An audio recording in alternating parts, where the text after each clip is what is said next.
absolutely adorable, and Isn't she's she? a little singer, but she's got a huge voice, and she's making all sorts of noise right now in the music scene. She certainly is, and you may recognize her as the voice of the song from our show's opening. That's right. Please welcome to the broadcast, Bean. You are just adorable. Thank you. Y'all are adorable. Are you kidding me? You are too cute. Now, you said you just drove in from Nashville. Yeah, I'm running on 0 hours of sleep. But you don't look like it. You're young enough that You you do bounce back. You're understand that her fine. flight was canceled, and her boyfriend said, "You got to be on that show." So they rented a car. That is a and drove dedicated in. relationship right there. He loves you. Can we please just give him Where's the boyfriend? Is he here? Yeah, he's right back there. What's his name? Oh, Because he's destined like Florida. Listen, I would go with him at any place he wanted to go. You haven't even seen his muscles. Yeah, you better watch Wow. Susie. You don't even know. Yeah, but I love that. The show must go on. Susie, you gotta focus. You tell somebody you gotta focus here. Girl.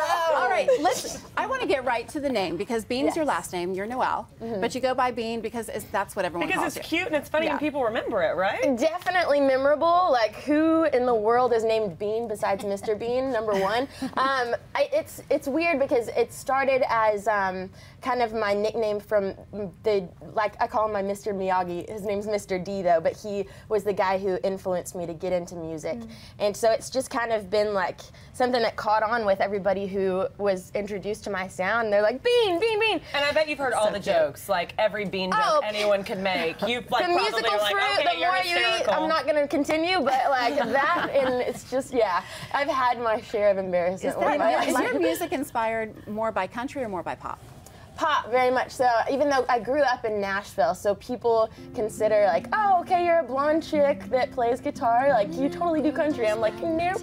I And don't. you've got a little guitar. I do. It's a mini little Martin. Precious. Well, because you're tiny, so you have to have your little guitar with you. And I like to think so. let me say something. See these eyelashes? They are not fake. Can you get a close up? She's got the most precious. Well, you know what? Her video's on. You guys are so So let me ask sweet. you this. I've got teenage daughters.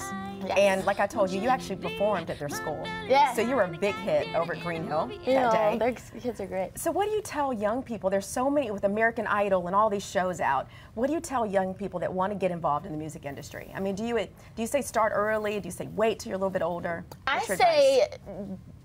forget what anybody has told you. Go for what your heart says. And as much as it's going to be hard and it's going to be difficult getting over humps. I'm still getting over humps right now. I haven't made it like as big as Taylor Swift or any of these other artists who are considered like people who've accomplished something amazing.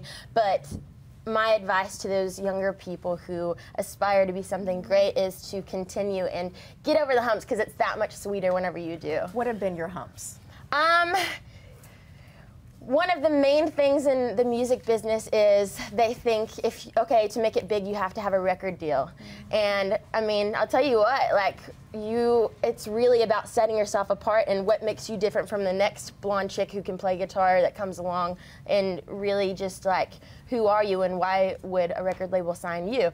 And I'm proving it to them day by day. Like, you are. Now, how did you get discovered? Didn't you have some success on YouTube? And yeah. Where did the whole success story happen for you? The big discovery story. I love these always. Okay, it's so weird because I was leasing apartments at a complex in Arlington, actually, right out of high school because I had no idea what I wanted to do with my life, and I didn't want to go into debt from college loans and not even knowing what I wanted to major in. So I went from that, put in my 2 weeks notice because I hated my life being a leasing agent. And you're like, I'm quitting my job. I was like, what am I living for? And so I told my mom, I was like, Mom, and this was after the fact, I put in my 2 weeks notice, and her face was like, she's like, what are you going to do with your life? Like, what's your sweetheart? plan? Like, bum? Like, I don't know what you're telling me right now. And I was like, I'm going to start doing music. And so I picked up my guitar and... Had you been doing music before? My parents were pastors growing up, so I sang in church and just little things, but I never thought about pursuing it as a career. So it was strange, just like picking up a guitar and then building up like the calluses on my fingers to be able to strum through chords. Wow, And you just Well, we're decided so glad that's what you were going to do. you Yeah. did pick up that guitar and you did learn how to play, because we just think you're delightful and we're so glad to have you as our song Thank open you. and so glad to hear you. Can't wait You to guys, hear you Bean coming is up, going to too. stick around and give us a taste of some more of her great music live here in the studio. But first, we're going to take a look at what's coming up in 30 minutes on D-Living, and I'm so excited because it's my girlfriend, Kimberly Whitman. Kimberly is here.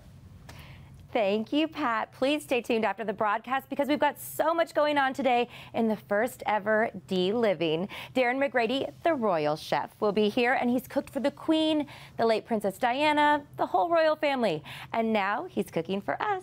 Plus, Joe Newendike and Daryl Ray from the Dallas Stars are going to be here to talk about their season that's heating up on the ice. We've also got some tickets to give away, and you won't want to miss that. We'll see you at 10 for D-Living, but now let's hear more about Lisa and how she got her start in television. Went to college in Wyoming. I was in Casper. I went to college in Laramie and then had my first TV job in Casper. But you're from Southern California. I'm from Los Angeles, yes. So how does someone from Los Angeles wind up in Wyoming? That's kind I got completely duped by a friend.